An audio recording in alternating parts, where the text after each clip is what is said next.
Well, this video is for Math 70, and this is for the assignment on the slope of a line. So the slope of a line has to do with what's called the rate of change of a line. And that's another phrase that people use to talk about this concept is rate of change. Okay? And so if we have let's say we have a straight line, let's say it's doing something like this, the slope tells you every time you go over 1 on the x's, how far up do you go on the y's. That's what the slope or rate of change will tell you. And actually one of the defining features of a straight line is that every time you go over 1 on the x, you go up the same amount on the y's. Now here's an example where that's not true. Okay? Down here on this curve, if I go over 1 on the x's, I just go up a little bit on the y's, whereas here, if I go over 1 on the x's, I go up quite a bit on the y's. And over here, if I go over 1 on the x's, I actually go down on the y's. And that's what's called a negative slope. Okay? All right, so that's one of the defining features, like I said, of a straight line is that its slope is constant. All right?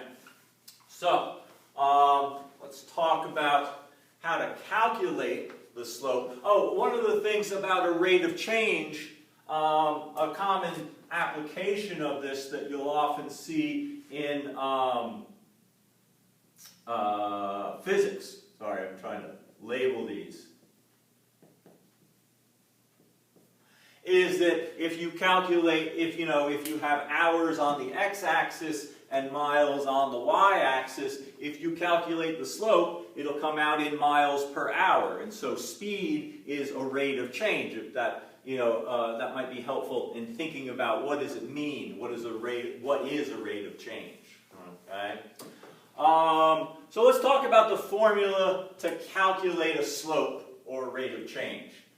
So if we've got our coordinate axes and we've got a point here, x1, y1, and then we've got a point up here, x2, y2, then the slope that we calculate is going to be how much does the y increase for every increase in x. Okay? And so we typically use the letter m to represent the slope. I've done a fair amount of reading about that. There doesn't seem to be any consensus about why we use the letter m for that. And the general method that we use here is we subtract y2 minus y1. That tells you how high, what the increase in the y's was, y2 minus y1. And then we divide by x2 minus x1. Okay? And that'll tell you how much change you saw in the y's for each change in the x's. Don't be scared off by these what are called subscripts. Okay? x1 and x2 are just different x's. You can think of them as x number 1 and x number 2, That's just a way mathematicians have of identifying two things that you might want to call the same letter, but they actually have different values. Okay? All right. So let's see here. Well, first off, let's do a couple problems using that formula. So if we look at the assignment here, problem number 2. We want to find the slope of the line between the 2 points -4, 2 and -6, 5. Okay? I'll do a quick sketch of where these points are. You don't have to do that for the assignment, but it might help with the visual. Let's see, -4, 2, -6, 5. And so we're seeing something like this. Okay. Now, it doesn't matter actually which one you pick to be x1 and x2, okay, or y1 and y2. What's important is that they match up, Okay? So if you're choosing to start with the 5 in your formula, so we're going to do 5 minus 2 on top, you have to start with the negative 6. If you started with the 5 here, you have to start with the negative 6 down here. Otherwise, you won't get the correct answer. Now, these subtraction signs are part of the slope formula. So there's one there, there's the second one there. Now, this negative sign comes from the value of what I'm calling x1. All right, that's another issue that people often forget about. They often just write in minus 4 because they see the minus, and then they just put a 4. But in this case, you've got a double subtraction. You've got a subtraction of a negative. Okay, so on top, we're going to get 3, and on the bottom, this you have to, make sure that you're up on your calculation with positives and negatives. Feel free to use your calculator. There's nothing wrong with that. Okay? So we end up with negative 3 over 2. A lot of times people ask me, actually frequently in college algebra, people ask me, well, where does that negative sign go? Does it have to stay down there with the 2? No, it doesn't. You can put it out in front like this. You can put it up with the 3 so long as you take it away from the 2. Okay? The key here is that there just be one minus sign to indicate that this is a negative number. Okay? And the negative number indicates that as you go over on the x's, the y's are actually going down. Okay? And that's what's called a negative slope. All right. Now there's problem number 2. Let's look at a few more of these.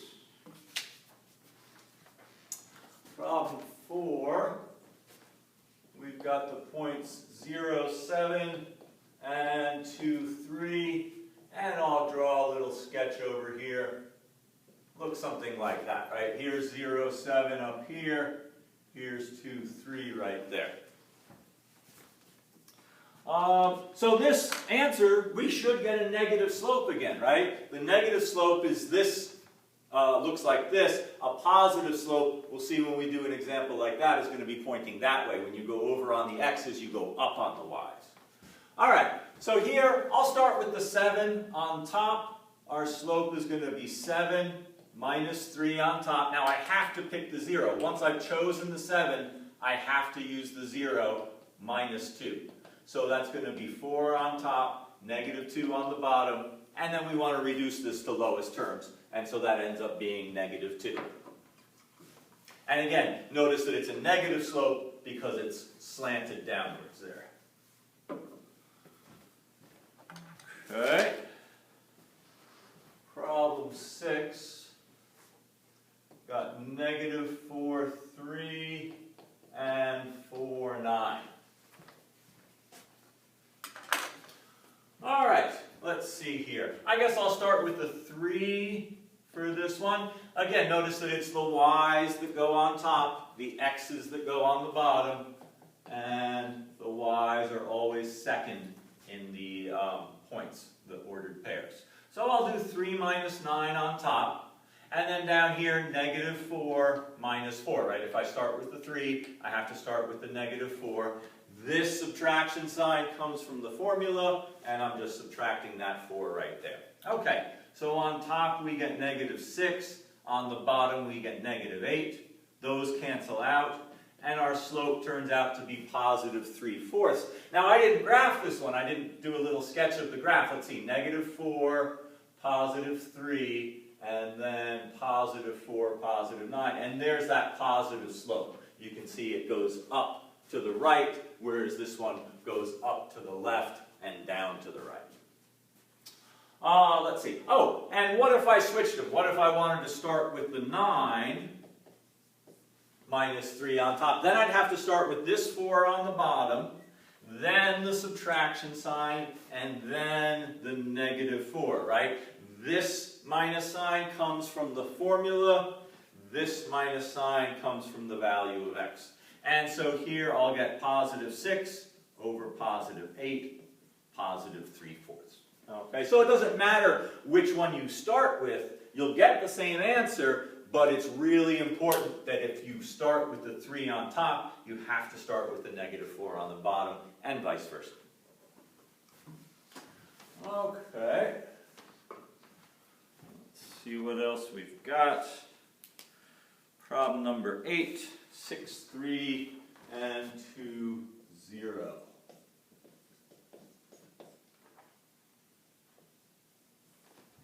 All right, I'll do a little sketch here, 6, 3, 2, 0. So that should be a positive slope. That looks like a positive slope here. I'll start with the 3 minus 0 on top, 6 minus 2 on the bottom, 3 on top, 4 on the bottom. The slope is positive 3/4.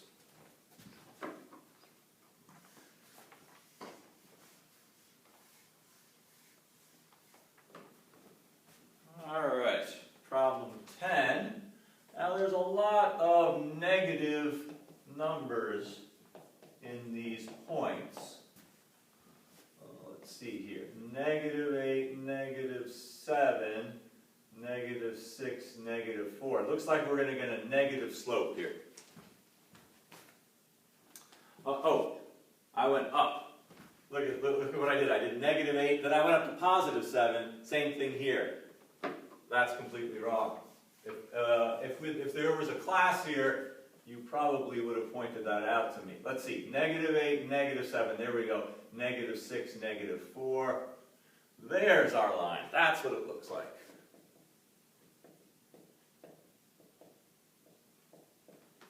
All right. So there we go.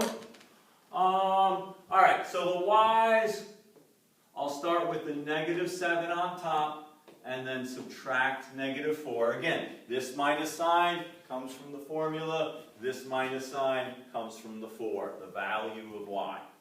Okay, I started with the -7. I have to start with the -8.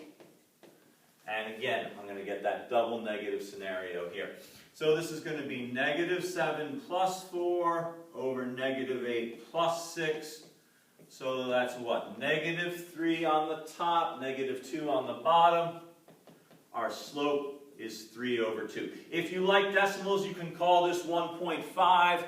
But when it comes to graphing, it's frequently easier to work with a fraction than it is to work with a decimal. Because what the fraction tells you is that you want to go up 3 and then over 2 to get to the next point. Okay? Well, let's see. If we did it over here, 1, 2, 3, 1, 2. Okay? And then we would go, let's see, 1, 2, 3, 1, 2. Alright, and you would continue to do that. Doing it 1.5, that's fine. You can go over 1 and up 1.5 and over 1 and up 1.5, and you'll still be on the same line. But I think it's easier to work with the whole number. So I'll talk more about that when we get to the graphing part of the assignment. Okay, let's see. Let's look at one more of these calculation problems. And then we'll look at the graphing problems. 12, we've got the points -2, 7, and -5, -7. Okay, so again, I'll start with the y's. +7 minus -7, and then -2 minus -5. So 7 plus 7 on the top, -2 plus 5 on the bottom. Our slope here is going to be 14/3. Okay, now for graphing, when we've got the equation of a line, let's see here. What we're working with, or we've got this relationship between these two variables, x and y. Now, if we have just a single equation like 2x plus 7 equals 3, right, then we can solve this for x, and we can say x is -2. We get a single answer, right? But if we say, 2x plus 7 equals y, then every time we plug a number in for x, we'll get a different value for y, right? And that collection of answers is what gives us the straight line. Okay? And this is the real power behind algebra, is to see all of these answers all at once. Every pair of numbers that satisfies this equation sits on this line. And I saw this once when I was down at the Mertz campus. I was talking to one of the maritime instructors about navigation. And I think he was telling me how, you can have different headings and different speeds and different wind directions, and how those things all interplay with each other determines where you're going to end up.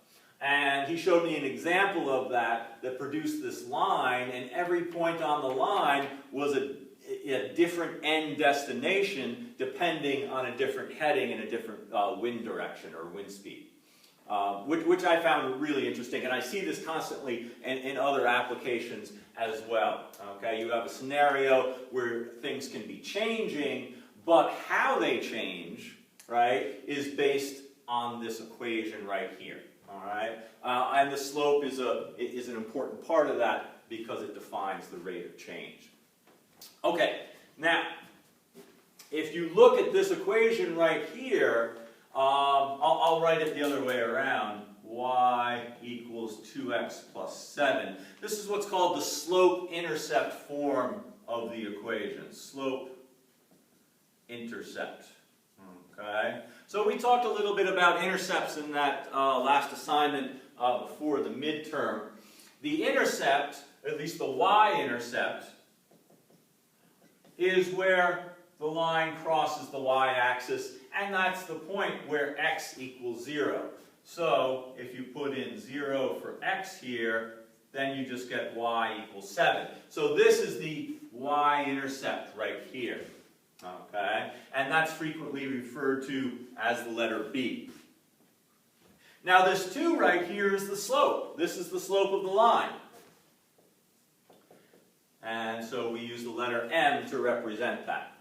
Well, let's see. Here's one set of points. If x is -2, y is equal to 3. And if x is 0, y is 7. Okay? So this is just one example of calculating the slope and showing that it actually does give you that number 2 right there.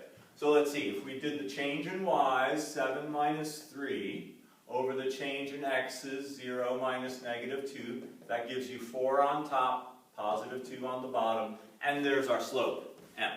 Okay? That idea of the change in y over the change in x. Okay? When I was in school, we learned to represent that with the delta symbol. Delta is a Greek letter that people use to mean change, and so the change in y's over the change in x's is often referred to as delta y over delta x. And that becomes a big deal in calculus if you're interested in going on in mathematics. Okay, so here's the thing about the slope-intercept form of an equation, is that it can really help you to graph a line, all right? Because it gives you one point on the line. We know that the point 0, 7 is the y-intercept, okay? Then, to get the next point on the line, we can use the slope. Because we know that every time x goes over 1, y is going to go up 2. And so we know that the point 0, 7 is the y-intercept. And so if we go over 1 on the x's, we can go up 2 on the y's. There's 2 points, and there's our line. Okay? And you can do more than 2 points. I frequently do that just to have a more accurate graph. Okay? All right. This is also sometimes referred to as the rise over the run, where the numerator, the y's, represent the vertical change. That's why they call it rise. And then the denominator, or the x's, represent the horizontal change, or the run, okay? All right, so let's look at some problems from the assignment here. And so the idea is that we want to determine the slope and y-intercept and then graph the line. And a lot of these are in the form y equals. They at least start out that way. So problem 14, we've got the equation y equals 4x minus 3. So the y-intercept is going to be 0, negative 3. And the slope is going to be positive 4. Okay, so now we want to graph this. So let's take our graph.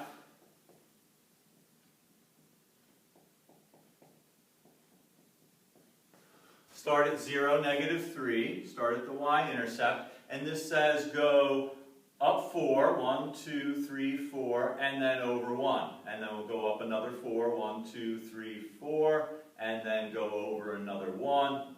And there's our straight line right there. Okay? All right. Let's look at problem 16. And you can think of this as 4 over 1. Right? And again, this is the change in y's. That's the change in x's. Okay, problem 16. Y equals negative 3x plus 5. Okay, let's see here. So, our y-intercept is the point 0, 5, and our slope is negative 3, or negative 3 over 1. Okay, so let's go ahead and make a graph here.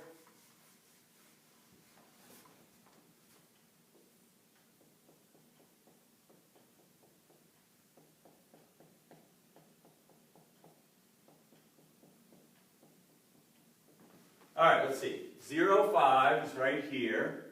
There's our y-intercept. Now, this is a negative slope. So this means if I go over 1 on the x's, I go down 3 on the y's. Okay? And I'll do that again. Go over 1 on the x's, down 1, 2, 3 on the y's. And you can go down 3 and over 1. Doesn't matter what you do first, you'll end up in the same place. And there's our 3 points to make a nice straight line. And you can see it has that negative slope, okay, where it's headed downwards the further to the right that you go. Now, a minute ago, I was talking about how you can move this negative sign to any place that you want. It can be in front of the 3, in front of the whole fraction, or in front of the 1.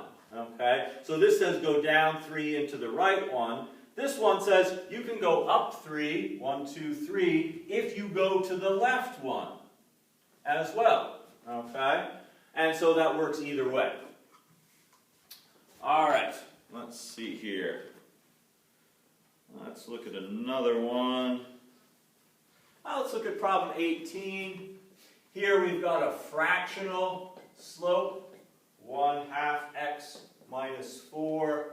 So our y-intercept is the point 0, negative 4. Don't forget the sign, right? The sign of the y-intercept is important. And our slope here is 1 over 2. M is equal to 1 over 2. Okay, so now if we want to graph this,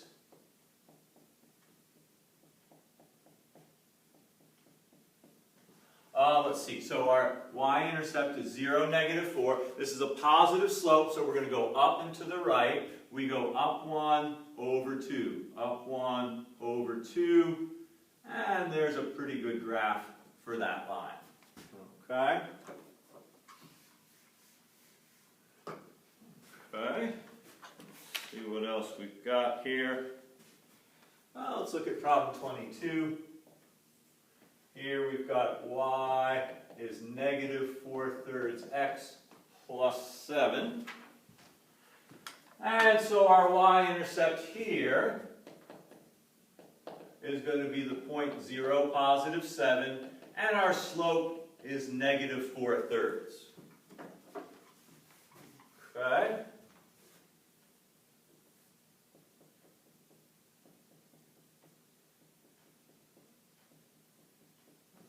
Alright, so y-intercept 0, positive 7 is right there. And then negative 4/3. So that means we either have to go down 4, 1, 2, 3, 4, and then go to the right 3, or we can go up 4, this would be 4 over negative 3, we can go up 4, 1, 2, 3, 4, and then go back 3, 1, 2, 3, like that. Okay. Now here's the thing, with the positive slope, let's see, 0, negative 4, up 1 over 2, up 1 over 2. So here's a positive slope. You can go up and to the right. You can also go down and to the left, down 1 and to the left 2, okay? And that's, if you had both of them negative, you would be going down and to the left, and it's still a positive slope because a negative over a negative is a positive. Okay, now let's look at some of these equations where the y is not by itself yet. So let's look at problem 26. Here we've got 2x minus 3y equals 9. And so the first thing we need to do is get the y by itself. Okay? So let's see here. I guess I'll do this 2 different ways. I'm going to move the x's over here first. Don't lose that minus sign. This is minus 3y equals negative 2x plus 9. And then we've got to divide everything through by negative 3. So that all cancels out. Over here we get positive 2/3 x minus 3. Okay. Now something else I kind of like to do when I'm looking at an equation like this, 2x minus 3y equals 9, move the y over here and then move the 9 over there. So now we get 3y, 2x minus 9, and that just makes it so you don't have to worry about negatives as much. Okay, don't forget, if you're dividing on one side where there's multiple terms, you have to divide each of those terms. That's a very common mistake that people make. Okay, there's only one thing over here that has to get divided by negative 3. Over here, both of them have to get divided by negative 3. But in any event, so we're working with the equation y equals 2/3 x minus 3. So our y-intercept is the point 0, negative 3, and our slope is positive 2/3. So let's see here.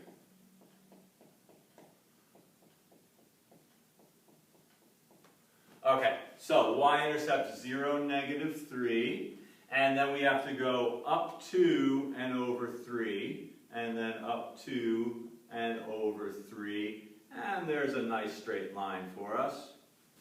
Looks something like that. Okay, well, let's look at a couple more of these.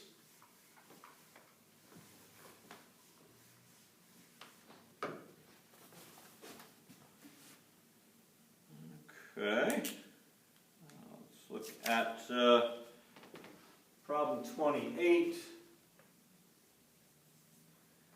We've got 4x minus 3y equals negative 6. Okay, so again, this negative sign is attached to that 3y. That 4x is a positive 4x. So if I want to move it to the other side, I have to subtract it. That'll give us negative 3y equals negative 4x minus 6. And then we divide everything through by negative 3. Those cancel out. This will be 4/3 x plus 2. And then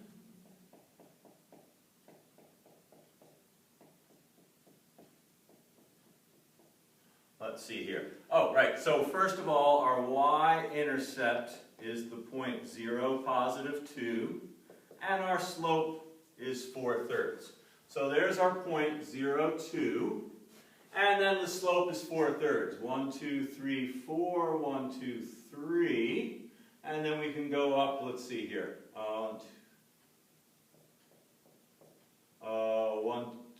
1, 2, 3, 4, 1, 2, 3. Okay. It's a lot easier when you actually have graph paper to do that. Okay. All right. Let's look at one more problem here.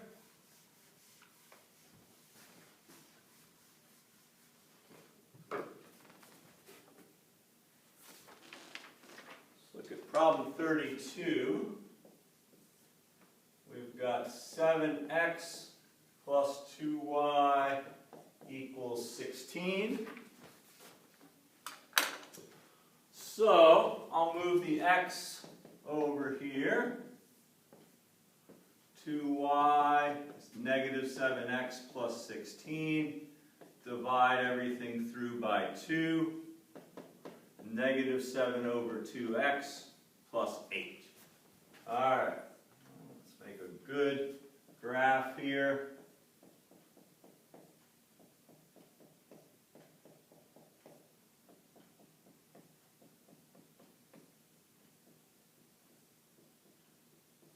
All right, so our y-intercept